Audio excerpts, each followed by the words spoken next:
সুপ্রিয় শিক্ষার্থী বন্ধুরা, তো তোমাদেরকে আমি আসলে প্রথমে ধন্যবাদ জানাচ্ছি অনেক অনেক। এটার প্রথম রিজন হইতেছে যে মানে সত্যি যদি কথা বলি, তোমরা অনেক সাপোর্ট করেছো আর কি। হ্যাঁ, মানে অ্যাকচুয়ালি মানে আই সিরিয়াসলি ডিডন্ট থিঙ্ক যে আমি আসলে এত দূর গ্রো করতে পারবো। কারণ মানে বুঝলাম মানে একটা সময় প্রচুর কন্টেন্ট আপলোড দিতাম আর কি, তো দেখতাম যে, তো পরে দেখলাম যে না, আসলে কন্টেন্টগুলো তোমাদের ভালো লাগতেছে আর কি। হ্যাঁ, তো অ্যাকচুয়ালি এটাই মোটিভেট করে আর কি, যে না, তোমাদের যদি উপকৃত হওয়া আমার দ্বারা, তাহলে তো আমি মানে এই জিনিসটা পূর্ণ উদ্যমে আবার করতে পারবো, রাইট? তাই না? তো এটাই হইতেছে কথা। তো আচ্ছা, এখন কিছু ঘটনা হইতেছে। তো আমি তোমাদের সেই ধারাবাহিকতা, তোমরা হয়তো বুঝেই গেছো যে আমার এতগুলো কথা শুনেছো বা ইয়া দেখেছো। আচ্ছা, তোমাদের দুটি কথা বলি, সেটা হচ্ছে প্রথমে বুয়েট প্রিলি নিয়ে। সো বুয়েট প্রিলি নিয়ে এখন হয়তো রেজাল্ট দেয়নি টিল নাও, এ সময় পর্যন্ত। এখন তোমার এখানে যে জিনিসটা গুরুত্বপূর্ণ, তোমাকে আপাতত ভাই মানে রেজাল্টের চিন্তা ছাড়ো। হ্যাঁ, তোমাকে আপাতত ফোকাস করতে হবে পরেরগুলোতে। তোমার জাস্ট কিছুদিন পরে তোমার চুয়েট পরীক্ষা, তারপরে হইতেছে তোমার ইয়া পরীক্ষা, তো এগুলো তোমাকে আগে ফোকাস করতে হবে। তো আমি তোমাকে বলছি যে এখন ঢাবিতে চান্স হবে না, সাথে আমি এটাও বলছি চুয়েট এক্সাম, এটার জন্য কি করতে হবে, কি করব। আচ্ছা, এখন আমি তোমাকে দুটি সেপারেটভাবে বলতেছি, তো তুমি পুরোটি একটু দেখিও। তখন আমি তোমাকে বলতেছি, আচ্ছা ঢাবির জন্য 20 দিন আছে, কি করব, আর চুয়েট গাইডলাইনের জন্য কি করব আর কি। হ্যাঁ হ্যাঁ, হয়তো আমি হয়তো একসাথেই করছি, নাহলে আমি দুটি নিয়েও হালকা পাতলা একটু করে কথা বলছি আর কি। তো এখন যে জিনিসটা গুরুত্বপূর্ণ, দেখো, তো ঢাবি পরীক্ষাতে আমাদের আগে কিছু মিসকনসেপশন দূর করতে হবে। সেটা হচ্ছে, প্রথম মিসকনসেপশন হচ্ছে সব সাবজেক্টে আলাদা আলাদা পাস, আলাদা পাস। তো এটা হচ্ছে আসলে একটা তোমার ভুল ধারণা, এটা হচ্ছে তোমার ভুল ধারণা, বুঝলে? এমন কিছু নেই সব সাবজেক্টে আলাদা পাস, এমন কিছু নেই। লাইক তুমি জানো যে লাইক ঢাবিতে তোমার হয়টা কি, যে তবে হ্যাঁ, এখানে কিছু কথা আছে। প্রথম কথা হচ্ছে, তুমি যদি এমসিকিউতে তুমি যদি মোটামুটি তুমি এই যে এই নাম্বারটা পাও 36+ পাও, হ্যাঁ, মানে আমি একটু বেশি করে বলতেছি, একটু বেশি করে বলে রাখি, তাহলে তোমাদের টার্গেট বেশি থাকবে। 38+ পাও, তোমার রিটেনের খাতা দেখা হবে, রিটেন খাতা দেখা হবে। আর মানে এটা হইতেছে, সো তোমাকে আমি বলি মানে এমসিকিউ তোমার ধরে নাও, এমসিকিউর পাস হচ্ছে 38। হ্যাঁ, আচ্ছা, আর রিটেনের পাস যেটা, রিটেনের পাস হচ্ছে তোমার কত জানো, সেটা হচ্ছে তোমার 12। এখন আমি তোমাকে কথা বলি, তো এই যে 12 মার্কটা, এই 12টা তোমাকে লাইক ধরে নাও কথার কথা কীভাবে তুলতে হবে তুমি কি জানো? আমি তোমাকে বলি, সাপোজ লাইক ধরে নাও তোমার কাছে আর কি থাকে, সেটা হইতেছে যে সাপোজ তোমার 4টা সাবজেক্ট থাকে, লাইক তুমি PCMB দাগাবে। তো কথার কথা লাইক ধরুন 12 মার্ক তুলো, তো কথার কথা তুমি বায়োলজি একদম 0 পারো, বায়োলজিতে হয়তো তুমি পেলা হচ্ছে 2, হ্যাঁ, ম্যাথে পেলা হচ্ছে 5, কেমিস্ট্রিতে পেলা হচ্ছে 3, তাহলে কত হয়, 5 আর 3 8 আর 2 10, হ্যাঁ, আর ফিজিক্সে পেলা হচ্ছে 7, তো এটা পেলে হচ্ছে 17, সমস্যা নেই। আবার লাইক ধরুন না, বায়োলজিতে হয়তো কোনো কারণে যদি তুমি 1ও পাও, বা অত খারাপ পাবা না, 1 বা 0.5 তো পাবাই। মানে এখন তোমাকে সব সাবজেক্ট মিলে তোমাকে এখানে 12 নাম্বার তুলতে হবে আর কি, বুঝলাম? মানে এমন না যে তোমার এত, মানে ইভেন তুমি যদি এমন হয় এটাতে তুমি 0.5 পাইলা, হ্যাঁ, তাহলে তোমার কত হয়েছে, 7 আর 3 10 5 15, 15.5, তাতেও তোমার কোনো ধরনের অসুবিধা নেই আর কি। তো তুমি হয়তো এটা বুঝলে আর কি। তাহলে এখানে তোমার সবচেয়ে গুরুত্বপূর্ণ কথা, তোমাকে এমসিকিউতে অ্যাটলিস্ট 38-এর উপরে নাম্বার রাখাই লাগবে। তুমি সেটা কীভাবে করবা আমি বলে দিচ্ছি আর কি, কিন্তু তোমাকে আগে রাখা লাগবে হচ্ছে এমসিকিউতে 38-এর উপরে নাম্বার। হ্যাঁ, এই ইউনিট, আচ্ছা, এটা তো এই ইউনিট আলাদা ইয়া করার জন্য, এই ইউনিটের জন্য আর কি। হ্যাঁ, আচ্ছা, তারপরে এখন দেখো, তো এটা হচ্ছে প্রথম কথা আর কি। আর তুমি হচ্ছে এমসিকিউতে 38 মার্ক এত বলো। তো এখন দেখো, এখন ভাই এতে আমার এখন পজিশন ভাইয়া কত আসবে আর কি। তো এখন দেখো, আসলে ঢাবিতে আমি বলবো যে তুমি যদি 6000-এর মধ্যে থাকতে চাও, হ্যাঁ, মানে তুমি যদি একটা সিট পেতে চাও আর কি, সিট পেতে চাও, তাহলে তোমার জানো পজিশন তোমার থাকা লাগবে হচ্ছে, সবচেয়ে ভালো হয় তুমি 5500-এর মধ্যে থাকো, হ্যাঁ, এই রেঞ্জে থাকো, তাহলে তুমি এই রেঞ্জে থাকো। তো তুমি কর কি 5500 সিরিয়ালের মধ্যে থাকো, হ্যাঁ, এই সিরিয়ালের মধ্যে থাকো। তো এটার জন্য আনুমানিক কত মার্ক, তো আমি তোমাকে একদম একটা সেফ মার্ক বলে দিই, কারণ ভাই ডিউ কোশ্চেন সবসময় যথেষ্ট স্ট্যান্ডার্ড মানের হয়, কঠিন সোজা বলে এমন কোনো কথা নেই। হ্যাঁ, তো হয়তো হায়েস্ট হয়তো অনেক বেশি যেতে পারে এত, বাট মোটামুটি লাইক ধরুন আমি তোমাকে বলি, সেটি হচ্ছে তোমার 120-এ বলবো না, আমি তোমাকে বলবো হচ্ছে 100-তে। সো লাইক তুমি এটা ধরে রাখো, সেটি হচ্ছে 56/100। আমি একটু বেশি করেই বলছি আর কি, কারণ মানে যাতে তোমার টার্গেট আর একটু উঁচু থাকে। তো তুমি মোটামুটি 56/100 মার্ক, এটা বেশি হয়, তাহলে লাইক ধরো তুমি 5500 পজিশনের মধ্যে থাকবে। কিন্তু তুমি কি কথা জানো, জাস্ট তুমি যদি আর মাত্র 4টি মার্ক পাও তাহলে তোমার পজিশন কিন্তু আন্ডার 3000, তোমার কিন্তু 3000-এর আশেপাশে কিন্তু তোমার পজিশন চলে আসবে, বা 3000 থেকে 3500-এর মধ্যে পজিশন চলে আসবে। সো এখন দেখো আমি তোমাকে যে কথাটা বলছি ভাই, দেখো তো অনেকে চুয়েটে যাবে, এটা প্রথম কথা। আর একটা কথা কি, দেখো যে ডিউতে যদি তুমি পড়ো, আমি প্রিফার করি যে দেখো ডিউতে আছে তোমার সিএসসি, মাইক্রোবায়োলজি, এগুলো সাবজেক্টের ডিমান্ড তো আলাদাভাবে বলার কোনো দরকারই নাই। তবে ডিউতে আরেকটা গুরুত্বপূর্ণ জিনিস জানো, ফিজিক্স, কেমিস্ট্রি, ম্যাথ। তো আমি একটা জিনিস দেখছি যে আসলে দেখো যে লাইক ধরে নাও যে তোমার ফিজিক্স, কেমিস্ট্রি, ম্যাথ বা ঢাবির যেসব তোমার যে পিওর সাবজেক্টগুলো আছে, এগুলো থেকে পড়ে লাইক ধরে নাও খুবই তুমি ভালো করতে পারবো। এমন লাগে আমি দেখি যে বিভিন্ন বেসরকারি ইউনিভার্সিটিতে লাইক ধরুন যেসব লেকচারারগুলো নিয়োগ হয়, ওনারা কিন্তু, বা এখন ইভেন অনেক সরকারি এততেও লাইক যেগুলো সরকারি পাবলিক বিশ্ববিদ্যালয় আছে, ওগুলোতেও কিন্তু তোমার কিন্তু ফিজিক্স, কেমিস্ট্রি বা যে ম্যাথ আছে না, এটা তুমি কি জানো কারণ মানে নিয়োগ দেওয়া হচ্ছে কিন্তু তোমার এই যে পিওর সাবজেক্ট থেকে পড়া থেকে। সো তুমি যদি এখান থেকে ফিজিক্স, কেমিস্ট্রি, ম্যাথ, তুমি কিন্তু এই মেজর সাবজেক্টগুলো বা এগুলো কিন্তু তুমি খুব আরামসে কিন্তু পেয়ে যাবে আর কি। বা কেমি কৌশল, হয়তো মানে বলে applied chemistry and chemical engineering, যেটা ওটা হয়তো আরেকটু আগে সিরিয়ালে পাবা। তবে মোটামুটি তুমি যদি 3500-এর মধ্যে থাকো, তুমি একটি মাদার সাবজেক্ট তুমি পেয়ে যাবে মাত্র তোমার 60 থেকে, এখানে ধরে নাও আমি সর্বোচ্চ 62 নাম্বার। হ্যাঁ, আচ্ছা। আর এখন তুমি আর তুমি যদি এখন লাইক ধরে নাও যে এখন খুব ভালো করতে চাও, মানে এখন তুমি এই নাম্বারে বুঝলা, নাম্বার ঘনত্ব প্রচণ্ড আর কি, বুঝলা, বাট 0.25-এর ব্যবধানে তোমার প্রচণ্ড ডিফারেন্স হয়ে যায়। তো এখন তুমি এখান থেকে যত উপরে থাকবা, তোমার লাইক ধরে নাও তোমার পজিশন লাইক তোমার তত ভালো হবে আর কি। হ্যাঁ, তো এখন এই নিয়ে করতে করতে তুমি যদি এখন মোটামুটি এই নাম্বারের উপরে পাও 80+ আউট অফ 100, হ্যাঁ, তাহলে 80/100 বা 80/100, তাহলে মোটামুটি লাইক ধরে নাও যে just you have excel the exam. তোমার পজিশন আমি ধরে নিচ্ছি, তোমার পজিশন হচ্ছে আন্ডার 1000 থাকবে, 1000-এর মধ্যে। হ্যাঁ, লাইক ধরে নাও 1000-এর মধ্যে থাকবে। আমি এটা লাইক ধরে নাও এত, বা কিছু কেসে হতে পারে তোমার 600-এর মধ্যেও চলে আসতে পারে, 600-এর মধ্যেও চলে আসতে পারে। যদি তুমি 90+ পাও, ইউ উইল অবশ্যই এক্সেল তুমি হয়তো করবা, খুবই হাই চান্স আছে যে তুমি প্লেস করবা আর কি। হ্যাঁ, এটা হইতেছে কথা। তো এখানে এখন তুমি ব্যাপারগুলো বুঝো আর কি। তাহলে তোমাকে আমি একটা ব্রেকডাউন দিলাম যে দেখো তোমাকে অ্যাটলিস্ট এমসিকিউতে 38 পেতেই হবে। আর এখানে লাইক ধরো তুমি এখন যেভাবে পাও, এখন তোমাকে এইটুকু নাম্বার তুলতে হবে আর কি। হ্যাঁ, তো এখানে আমি বলবো সবচাইতে বেশি সোজা হচ্ছে তোমার ফিজিক্স আর ম্যাথে নাম্বার তোলা। কারণ কেমিস্ট্রিতে আমার নিজের একটি অভিজ্ঞতা আছে যে ভাই কেমিস্ট্রিতে আমি সব ঠিকঠাক লিখেছিলাম, আমি ভাই সব জায়গাতেই কেমিস্ট্রি অত্যন্ত ভালো পারি, বা ভালো পড়ায়ও আর কি, মানে করি, এবং ভালো লিখেও আসছে সব জায়গাতে। কিন্তু মানে কেমিস্ট্রি আমাকে অ্যাডমিশনে মোটামুটি একটা এজ দিছে সবসময়, অথচ লাইক ধরো ডিউতে সব মানে দেখি যে ভাই কেমিস্ট্রি রিটেনে এত খারাপ একটা নাম্বার দিচ্ছে আর কি। হ্যাঁ, অথচ আমি সবই লিখছি, সবই পেরেছি, এখন আমি জানি না। তো এখানে একটা পার্সোনাল সাজেশন দিই যে কেমিস্ট্রি যে রিটেন আছে, এখানে অবশ্যই তুমি একটা কাজ করবা, এখানে তুমি হ্যান্ড রাইটিংটা গুড করবা। হ্যাঁ, মানে হ্যান্ড রাইটিং সুন্দর করবা, 2 লাইন লেখো বাট হ্যান্ড রাইটিং সুন্দর, এটি একটা জিনিস তুমি মনে রাখবা আর কি। বোঝা গেল? হ্যান্ড রাইটিংটা তুমি তখন একটু সুন্দর করবা আর কি। ওকে, তাহলে কি বোঝা গেল এখানে তাহলে কী করার? আচ্ছা, তাহলে এখন আমরা তাহলে বুঝতে পারলাম আমরা পড়বোটা কি, বা কত মার্কস আমাদের একটা আনুমানিক তোলা লাগবে। আচ্ছা, তাহলে এখন আমাদের যে সেকেন্ড আরেকটি গুরুত্বপূর্ণ ব্যাপার, সেই গুরুত্বপূর্ণ ব্যাপারটি হচ্ছে কী পড়বো। কারণ ভাই আমি ভিডিওটি খুব বড় করব না, কী পড়বো সেটি হচ্ছে প্রথম কথা হচ্ছে যে আচ্ছা দেখো, এখন হতে পারে এটা অনেক ম্যাথ প্রিপারেশনের যারা তারাও দেখতে পারো, বাট আমি এটা মেনলি এখন দেখো ডিউতে তুমি যে প্রিপারেশনই নাও না কেন, তোমাকে ওই ইঞ্জিনিয়ারিং ওয়ালাদের সাথেই লড়তে হবে। তো আমি তোমাদের জন্য হয়তো লাস্টে একটি স্পেশাল সাজেশন দিচ্ছি, ভিডিও শেষ পর্যন্ত দেখো। তবে আমি আগে ওদের জন্য বলে নিই, তুমি আগে ওগুলো ফলো করো, দিয়ে তোমাদের জন্য স্পেসিফিক একটা সাজেশন আমি দিচ্ছি। আচ্ছা, এখন দেখো গুরুত্বপূর্ণ কথা হচ্ছে যে তুমি দেখো তোমার প্রধান, তুমি যে ভার্সিটিতে যাও, তোমার আগে কাজ হচ্ছে প্রশ্ন ব্যাংক। কারণ কি ভাই, শুনো, প্রশ্ন ব্যাংক মানে আমাকে আগে দেখতে হবে। কারণ লাইক ধরো না, আমি যদি কোনো একটা যুদ্ধে যাই, আমাকে আগে জানতে হবে আচ্ছা যুদ্ধে আমার শত্রু মানে কী কী আমার উপর করতে পারে আর কি। হ্যাঁ, এখন লাইক ধরো না তোমার শত্রু হইতেছে এই যে ব্লান্টসগুলো ইউজ করে, ব্লান্টস মানে বুঝো, মানে এই যে মানে হ্যাভি ব্লান্টস, মানে ওই যে দেখো না যে এরকম একটা সুচালো এত। তো এখানে তুমি এই ব্লান্টসগুলো ইউজ করার গেছে, তুমি জানো কী করবো, যে একটা চেইনের মতো একটা থাকে না, চেইনের মতো একটা আর্মর থাকে না, চেইন দিয়ে তৈরি, তো সেটা তোমাকে পরে যেতে হবে। এখন তুমি যদি জানো যে তোমার এনিমি হইতেছে তলোয়ার ইউজ করে, তাহলে তুমি তখন কী করো, তুমি এখন একটা মানে আর্মোর্ড বডি শিল্ড পরে যাবে আর কি। হ্যাঁ, টার্মগুলা অবশ্যই সোজাই তোমাদের কাছে, তোমরা জেনজি, সো এটা আর কি। হ্যাঁ, এখন তো যাই হোক, তো এখানে লাইক ধরো তলোয়ারের আঘাত কম লাগে, সো তোমাকে আগে মানে দেখতে হবে। এখন যুদ্ধে তো কিছু তো আজাইরা জিনিস থাকবেই, বা এমন কিছু হবে বা যেগুলো তোমার মানে অনুকূলে থাকবে না। তবে সবচেয়ে গুরুত্বপূর্ণ কথা হচ্ছে আগে প্রশ্ন ব্যাংক পড়ে তুমি আগে এটা বুঝো যে প্রশ্ন কেমন হবে, এটা আগে তুমি বোঝার চেষ্টা করো, প্রশ্ন কেমন হবে।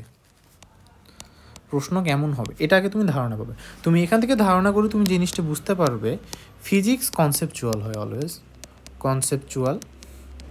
আর হচ্ছে একটু জটিল ম্যাথ থাকে, জটিল ক্যালকুলেশন, ম্যাথ না, জটিল ক্যালকুলেশন, মানে হ্যান্ড ক্যালকুলেশনই বাট একটু জটিল ক্যালকুলেশন। আচ্ছা 2 নাম্বার কথা হচ্ছে কি ফিজিক্স গেল। কেমিস্ট্রি হচ্ছে বই,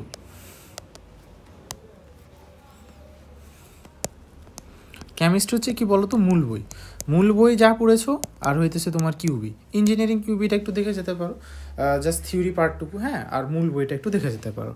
আর ম্যাথ কি, ম্যাথও তোমার সেম জিনিস, ম্যাথ বলবো হচ্ছে কেতাব স্যারের বই। আসলে দেখো কেতাব স্যারের বই হচ্ছে ডিউ বলো এত বলো কেতাব স্যারের বই, এটা হচ্ছে তোমার এত জন্য বাইবেল আর কি। আচ্ছা তো তোমাদের এইটুকু জিনিস যারা ইঞ্জিনিয়ারিং আসো তুমি তো বুঝতে পারছো যে কনসেপচুয়াল জন্য, এটার জন্য কি ইঞ্জিনিয়ারিংয়ে তুমি যেমন ম্যাথ পড়ছো বা বইয়ের রিটার্নের জন্য তুমি যেমন ম্যাথ পড়তেছো, ওই ম্যাথগুলো যা সোজা ডাটা দিয়ে তুমি ক্যালকুলেশন করবে আর কি। হ্যাঁ আরেকটা কথা হইতেছে যে লাইক দেখো গতবার আমাদের আসলে একটা মজার একটা অঙ্ক দিচ্ছিল, যে লাইক ধরে নাও যে এরকম ছিল যে টি ইজ প্রপোর্শনেট টু 1/n³ এরকম একটা অঙ্ক দিছিল। মানে থামো, মানে ব্যাপারটা হয় কি যে যখন ট্রানজিশন করা হয় তো পূর্বেরটি পরেরটির মানে হচ্ছে 8 গুণ হয়ে যায়, তাহলে কত থেকে কততে ট্রানজিশন করছিল। তো লাইক ধরে না ওটা এখন বুঝলো আমাদের সবার কাছে নতুন প্রশ্ন ছিল। তো এখন আমি তোমাকে একটা অ্যাপ্রোচ শিখিয়ে দিই যে লাইক ওই প্রশ্নটা তখন আমাদের কী ছিল, বলা ছিল হচ্ছে এটা হচ্ছে একটা অ্যাটম ঘুরতেছিল। তো এখন লাইক ধরে না এখান থেকে এখন ইলেকট্রনটা এখানে গেল, হ্যাঁ, তো এখানে এখন যে গুরুত্বপূর্ণ জিনিসটি হয়েছে সেটি হচ্ছে মানে এখন কক্ষপথ মানে যে এখন যে মানে সময়টা মানে পর্যায়কালটা মানে 8 টাইমস হয়ে গেল, হ্যাঁ 8 টাইমস হয়ে গেল। তাহলে কত থেকে কত নম্বরে ট্রানজিশন করছিল। সো আমি ধরে নিলাম আগে পূর্বে ছিল সামথিং একটা, আচ্ছা আর কি যাই হোক ওটাতে আমরা পরে যাই। তো এখন আমার কথা হচ্ছে ভাই দেখো এখন আমি তো টি এর সাথে এখন আমার এন এর সম্পর্ক, কক্ষপথের সূত্র বের করতে হবে। এখন এন এর সম্পর্কটা কীরূপ হতে পারে। তো এখন আমি কী করলাম, তো দেখো আমি পরীক্ষা হলে কী চিন্তা করছিলাম যে আচ্ছা তাহলে সময় মানে কি, সময় মানে হইতেছে আচ্ছা দেখো তো আমরা কি জানি বলো তো, এস ইজ ইকুয়াল টু ভিটি না, এস ইজ ইকুয়াল টু ভিটি না, তাহলে টি ইজ ইকুয়াল টু কত S/V। আচ্ছা এখন দেখো এস মানে কি, এস হচ্ছে কক্ষপথের দৈর্ঘ্য মানে কি 2πr, তাই না, তাহলে 2πr।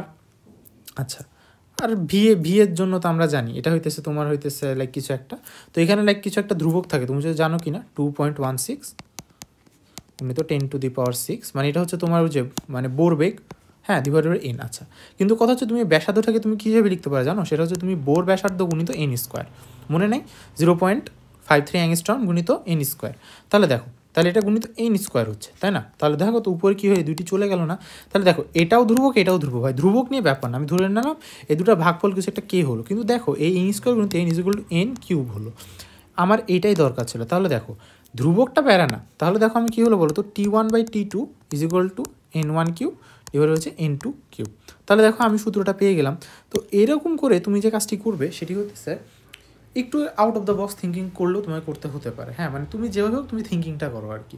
ভাই এই জিনিসটা আপনি কীভাবে পারলেন ভাই, মানে দেখো আমি এখন তোমাকে বললাম অ্যাপ্রোচটা তো বললাম যে আচ্ছা আমি একটু এইভাবে আগে, তুমি সিম্পলভাবে চিন্তা করবা, হ্যাঁ তো এরকম কিছু কনসেপচুয়াল অঙ্ক থাকতে পারে আর কি। তো এখন লাইক দেখো 8 টাইমস যদি হয় কিছু না, তাহলে এটা হচ্ছে 8⁻⁴ = n1/n2, তাহলে কত হচ্ছে 2 × n2 = n1, তাহলে বুঝে গেল আর কি। তাহলে এখন n2/n1 এর মান দিলে তুমি বাকিটুকু বের করে নিতে পারবে। ওকে ভাই তাহলে এটা তো গেল রাইট। আচ্ছা এখন ঘটনা হচ্ছে কি, আচ্ছা গেল, তাহলে দেখো তাহলে আমাদের কি হলো, তাহলে আমরা এই কথাটা বুঝলাম, হ্যাঁ তো এই টাইপ কিছু ম্যাথ আর লাইক ধরে নাও কিছু হ্যান্ড ক্যালকুলেশন একটু লাগবে, আর একটা সবচেয়ে গুরুত্বপূর্ণ জিনিস হচ্ছে হ্যান্ড ক্যালকুলেশন। কারণ হ্যান্ড ক্যালকুলেশনের জন্য কী করা লাগবে, আচ্ছা সেটির জন্য তোমাদের হয়তো আলাদা একটা আমি ভিডিও দিব আর কি, বুঝলাম মানে বুঝলাম আমার সামনে টার্ম ফাইনাল তো বুঝলাম প্রচুর প্যারার মধ্যে আছি আর কি, মানে কী বলবো মানে একবার হবে না, একবার মানে দিয়ে খুঁজলা খুবই মানে একটা আসলে মানসিক প্রেশারে আছে আর কি। এখন মানে আমার সমস্যা নেই, এখন আমরা এখান থেকে দেখি আর কি। দেখো হ্যান্ড ক্যালকুলেশন, তো হ্যান্ড ক্যালকুলেশন একটা মাস্ট ফোকাস লাগবে আর কি। তো সেটির জন্য আলাদাভাবে আমি কথা বলবো, এটার জন্য কী করতে পারো, তোমার যে ডিউ প্রশ্ন ব্যাংকের যে সমাধানগুলো আছে লাইক ধরে নাও যে আমি কিছু একটা লাইক এই যে এখানে যে ক্যালকুলেশনটা করলাম, হ্যাঁ তুমি এই ক্যালকুলেশনটা নিজে থেকে তুমি লিখে করবা, মানে তোমাকে যে ক্যালকুলেশনগুলো করে দেওয়া আছে তাহলে কিউ ব্যাংকের ক্যালকুলেশন লিখে করো, কিউবি এর ক্যালক লিখে করো।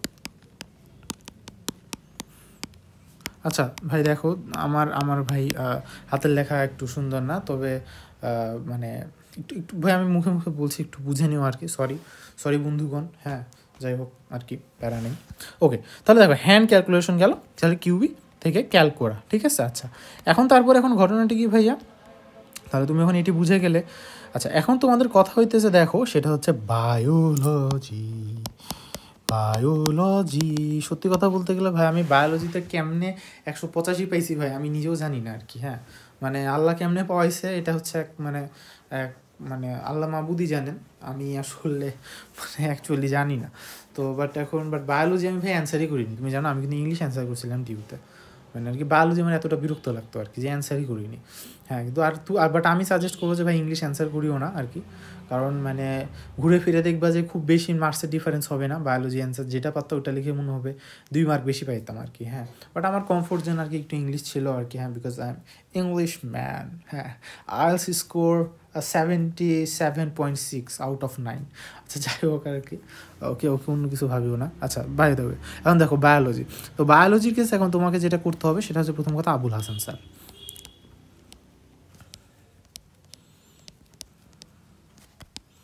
এটা তোমাকে পড়তে হবে, আর আজমল স্যার।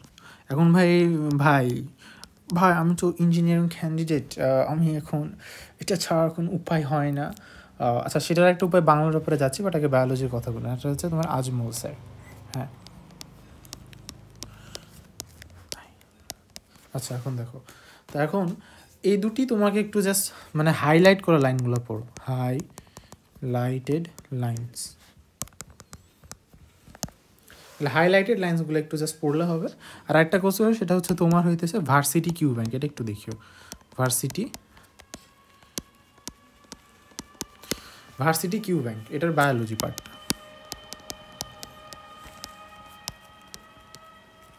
তাহলে বুঝা গেল কী করা লাগবে। এইটুকু হইতেছে তোমাদের জন্য সাজেশন। হ্যাঁ, এটার বেশি কিছু নাই, কারণ ভাই মানে একটু জাস্ট পড়ো, মানে প্রতিদিন একটা একটা চ্যাপ্টার করে একটু দেখো। হ্যাঁ, প্রত্যেকটা জিনিসের মানে যতটুকু করে তুমি ইন্টারমিডিয়েট তুমি যতখানি পড়েছো আর কি, তুমি অতটুকু করেই পড়ো। যখন বিভিন্ন স্যারদের কাছে পড়তা বা ইন্টারমিডিয়েট ওইটুকুই পড়ো। এখন তোমার আলাদা নতুনভাবে কিছু দরকার নেই, আলাদা নতুন কিছু ভাই সাজেশনে মানে আমার এখানে কিছু বলার নেই ভাই অ্যাকচুয়ালি, বুঝলে। এখন এটা হইতেছে আর কি কথা আর কি। আচ্ছা, এখন তাহলে এখন দেখো ব্যাপারটা কী হইতেছে। আচ্ছা, তাহলে এখন ব্যাপারটা কী হইতেছে, তুমি এখন দেখো। তো দেখো varsity Q bank biology part, okay done. তাহলে বায়োলজির জন্য এটা করলো। আচ্ছা, এখন সবশেষে আমি যে কথাটি বলবো সেটি হইতেছে তোমাদের মেডিকেল ক্যান্ডিডেটদের ব্যাপার। তো ইঞ্জিনিয়ারিং ক্যান্ডিডেটওয়ালারা তোমরা চাইলে 1 মিনিট বা 2 মিনিট স্কিপ করতে পারো, বা চাইলে শুনতে পারো। সেটা হচ্ছে দেখো, কারণ আমি বুঝতে পারছি ভাই যে আসা অ্যাজ আ সেকেন্ড টাইমার এটা আসলে মানে কষ্টটা কতখানি, বা তুমি হয়তো মানে একবার ধাক্কা খেয়েছো বা ঘুরে দাঁড়াতে পারছো না। তো ভাই দেখো, আসলে দেখো ভাই যে মানে তুমি অনেক ভালো পজিশনে আছো। হ্যাঁ, মানে জীবনে দেখা যায় কত মানুষ দেখো এখন ডেথ বেডে পড়ে আছে, তুমি কত মানুষ অসুস্থ আছে, কত মানুষের কত কী।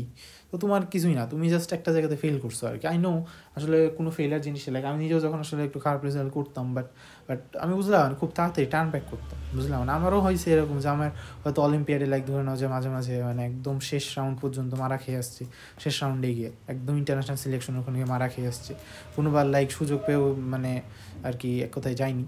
তো এখন লাইক ধরে নাও যে কোনোবার ডাকাডাকিও হয়েছিল। তো এখন এগুলো আসলে কিছু ব্যাপার থাকে আর কি। তো এখন লাইক ধরে নাও at the end of the day আর কি, এখন যেটা হয় তোমাকে টার্ন ব্যাক করতে হবে, বুঝলাম। মানে তোমাকে হতাশ থাকা যাবে না, মানে একবার হোঁচট খাইছে তোমাকে উঠতে হবে। কারণ ভাই দেখো, তুমি তো এখনও কোনো জায়গাতে সিকিউরড হওনি। তোমার এখনও ভাই দেখো, তোমাদের ভাগ্য ভালো, অবশ্য তো তোমাদের তো ভাগ্য অনেক ভালো ভাই। 23 ব্যাচের যে পরীক্ষা টানা 10 দিনে জীবনের 10টা পরীক্ষা শেষ, গুরুত্বপূর্ণ মেডিকেল, ডেন্টাল, এমআইএসটি, এফএমসি সব পরীক্ষা, তোমাদের তো যথেষ্ট সময় আছে। আইইউটি বলো, এত বলো, সব পরীক্ষা ওই কয়েকদিনের মধ্যে শেষ। তোমাদের তো যথেষ্ট সময় আছে, তোমাদের এখনও 3 মাস আছে টার্ন ব্যাক করার জন্য। তারপরে লাইক ধরুন এখনও 6 মাস পর, তোমরা তো অনেক লাকি ব্যাচ, বুঝতে পারছো না? তোমাদের কি এত ভাই, তোমরা ভাই বাংলাদেশ স্বাধীনও করলা, আবার এদিক থেকে হইতেছে তোমরা মানে তোমরা হচ্ছে এটা জোস একটা ব্যাচ আর কি। হ্যাঁ, এটা হইতেছে কথা। এখন আর কি দেখো যে গুরুত্বপূর্ণ ব্যাপারটা কি, তো তোমাদের জন্য আমি যেটা বলবো যে ভাই তুমি একটু ম্যাথটা কিতাব স্যার করো। একটা কথা আমি আবারও বলছি, তুমি হচ্ছে ম্যাথটা কিতাব স্যার এটা করো, কিতাব স্যার এটা হচ্ছে তুমি ম্যাথের জন্য করো, এটা মাস্ট, এটা মাস্ট। এখন ভাই আমি অক্ষরপত্র করছি বা রূপন্তি করছি, আচ্ছা তুমি তাহলে সেক্ষেত্রে ওটা করো। মানে এটা তুমি মানে একটু যদি পাও ভাই, একটু পুরাতন বাজার থেকে হইলেও একটু কিনে নিও, বা বিভিন্ন ওগুলা জায়গাতে, বা তুমি তো দাগায় রাখছো আর কি, বাবা দাগায় রাখছো না, ওই জিনিসগুলো তুমি একটু করিও আর কি। বুঝা গেল যে এখন ম্যাথের জন্য একটু কিতাব সারটা তুমি ভালো মতো দেখিও। আর হইতেছে তুমি শিখবো হচ্ছে হ্যান্ড ক্যালকুলেশন। তো মেডিকেল হিসাবে এটা পারা উচিত তোমার, আমি আশা করবো। হ্যান্ড ক্যালকুলেশন, আরেকটা হচ্ছে তোমার ফিজিক্স তুমি ডিউ কিউ ব্যাংক করো। আর দেখো ভাই তোমার টার্গেট হইতেছে একটা সিট ক্র্যাক করো, তোমার টার্গেট ভাই অত ভালো কিছু না, তুমি জাস্ট একটা সিট পাও, তোমার কাছে একটা সিট দরকার, তুমি এখন জাস্ট ওই সিট পাও। আর আমি দেখছি ভাই যে আমাদের সময় ভাই যে লাইক আমার একটা খুব ক্লোজ ফ্রেন্ড আর কি, হ্যাঁ, তো ওই হইতেছে লেখা গেছে যে মাত্র 20 দিন সময় পেয়েও আর কি, মেডিকেল পরীক্ষা হয়ে গেল 20 দিন সময় পেয়েও, তারপরও ওর পজিশন ছিল হচ্ছে 7,350 এরকম, মানে প্রায় 7,500 মানে তো তো আর যদি একটা মার্ক থাকতো কিন্তু 6,000-এর মধ্যে চলে আসতো, ডিউতে কিন্তু একটা কিন্তু সিট কিন্তু পেয়ে যেত আর কি, হ্যাঁ। তো তোমাদেরও আর কি লাইক দেখো মানে ওই আমার কথাগুলো শুনেছিল, হয়তো কিছু কথা শুনেনি, তো ওই কারণে আর কি একটু এত করছে, সমস্যা নেই, সে বর্তমানে অনেক ভালো কিছুই করছে আর কি, এততে আছে। কিন্তু এখন ঘটনা হচ্ছে কি দেখো, তোমার কাজ হইতেছে এটা, তোমার আপাতত একটা সিট দরকার, সো তোমাকে যতটুকু না করলেই না, তুমি ততটুকু করবা। বায়োলজি কেমিস্ট্রি যেভাবে পড়েছো তুমি ওভাবেই পড়বা, ম্যাথে তেমন একটা দরকার নেই, মানে যে কেমিস্ট্রি ম্যাথে তেমন একটা দরকার নেই, ম্যাথ কিতাব স্যার মাস্ট করবা, জাস্ট কিছু না, আর কিউবি করবা, আর হচ্ছে সূত্রগুলা করবা, হ্যাঁ সূত্রগুলা করবা। আচ্ছা, তো এটা হইতেছে তোমাদের জন্য সাজেশন। আচ্ছা, এখন ইঞ্জিনিয়ারওয়ালাদের জন্য, আচ্ছা এখন ভাই আমি তোমাদের সাজেস্ট করবো ইংলিশ না দেখে বাংলা দাগাও। এখন বাংলা কেন, কারণ বাংলায় অলরেডি তোমরা একবার এইচএসসিতে পড়ে আসছো আর কি, হ্যাঁ। আর বাংলাতে লাইক যে ভাব সম্প্রসারণগুলো দেয় বা যা দেয় ওগুলো আর কি বাংলায় লেখা যায়, কারণ বাংলা তোমার নিজের ভাষা আর কি, হ্যাঁ। কিন্তু ডিউ ইংলিশে গিয়ে দেখবা যে আমি ভাই মানে কি বলবো, আমি ইংলিশে মেলা কনফিডেন্ট, হ্যাঁ এইভাবে গেছিলাম, যে তখন দেখছি যে কী রে ভাই এমন একটা ওয়ার্ড দিছে যে ওয়ার্ডের ভাই আমি মানে কী বলবো, আমি স্পেলিং বি তো ভাই এত সত্যি মানে ডিভিশনাল চ্যাম্পিয়ন এত তো একবার 10th হয়েছিলাম, তারপরেও লাইক ধরে নাও যে ভাই দেখি রে ভাই আমি ডিকশনারি একবার পড়ছিলাম বুঝলি, স্পেলিং এর জন্য পড়াটা, তারপর দেখি রে ভাই এই ওয়ার্ডটা কোথা থেকে আনছে, আমদানি করছে, হ্যাঁ। এখন এটা হইতেছে কথা, সো এরকম যাতে তোমার যাতে না হয় আর কি, তো এই কারণে তুমি বাংলাটা দেখো, কারণ ওটা তোমার নিজের ভাষা, তুমি 2 লাইন তুমি ঠিক লেখলেও তুমি অ্যাটলিস্ট ভাই ইংলিশের চেয়ে বেশি নাম্বার পাবো, এইটুকু আমি তোমার গ্যারান্টি দিয়ে বলতে পারি, হ্যাঁ। আর বাংলা এমসিকিউর জন্য কী করবা, সেটা হচ্ছে তুমি হইতেছে যে দ্বিতীয় পত্রতে যা পড়ছো দ্বিতীয় পত্র একটু দেখো, দ্বিতীয় পত্র একটু দেখো, হ্যাঁ দ্বিতীয় পত্র দেখো, একটু দেখো। আর 2 নাম্বার একটা কাজ করবো, সেটা হচ্ছে মূল বইটা একটু পড়ো, এইচএসসিতে মূল বই পড়ো, মূল বই একটু পড়ো, মূল বই পড়ো আর দ্বিতীয় পত্র দেখো, এটা হইতেছে আমার সাজেশন, তাহলে হয়ে যাবে। দ্বিতীয় পত্র লাইক যে লাইক ধরুন যে বাক্যান্তর বা যেগুলো তোমাদের জিনিসপাতি আছে, এখন ভাই আমি নিজেও আসলে মাত্র তুমি জানো কি জানো মাত্র 20 দিন পড়ছিলাম আমার এত আগে, হ্যাঁ 20 দিন পরে আমি বাংলাতে ভাই তুলেছিলাম হচ্ছে 173 মতো হয়, বুঝলা, তো বুঝে নাও আর কি। তো তোমরা ভাই তো 20 দিন পরে তোমরাও ভাই ঢাবিতে অ্যাটলিস্ট যাই হোক তোমরা ভালো করতে পারবে আর কি, হ্যাঁ।